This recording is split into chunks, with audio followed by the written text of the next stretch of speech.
déjà demandé pourquoi quand tu t'entraînes avec des hommes, par exemple à la salle de sport ou que tu fais une autre discipline, que tu t'entraînes avec des hommes, t'as l'impression que eux, ils ont toujours de l'énergie, genre tous les jours.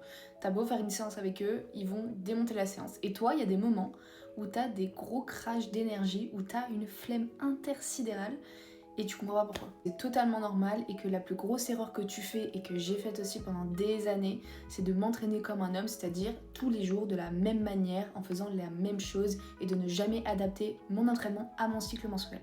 Si toutes ces choses-là c'est un peu nouveau pour toi, enregistre la vidéo, tu vas voir, ça va grave te servir. En fait, ce qu'il faut que tu comprennes, c'est que, admettons, là tu fais de la musculation, vu que ton cycle il va durer 28 jours, et bien tu vas t'entraîner différemment en fonction de tes phases. Au début, tu as tes règles, c'est le jour 1 de ton cycle. Concrètement, généralement, tu es fatigué à ce moment-là, on va plutôt privilégier des sports assez doux parce que c'est le moment où tu es censé récupérer. Marche, yoga par exemple, le yin, stretching, etc.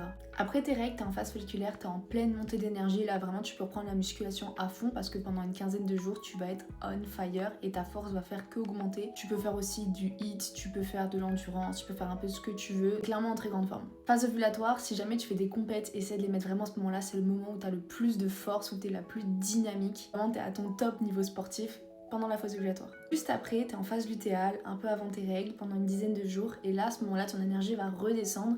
Ça va être super bien pour aller chercher plutôt de la coordination, de la technique, pas trop d'endurance, et vraiment essayer d'aller sur quelque chose de plus en plus calme. Tu peux continuer à faire du yoga, tu peux continuer à faire du pilates, à faire ton activité, mais en descendant l'intensité et en te rapprochant de la technique. Pour être performé dans un sport, dans tous les cas, tu as besoin d'allier un petit peu tout ça, force, endurance, technique, et si tu suis ton cycle menstruel, ça sera la meilleure manière pour toi de progresser sans te fatiguer et puiser dans tes réserves. Ça permet aussi de pas augmenter ton cortisol et du coup ton stress qui va empêcher d'avoir des bonnes performances. Si tu veux comprendre un peu plus par rapport à ton cycle féminin dans ton quotidien, tu peux t'abonner juste ici.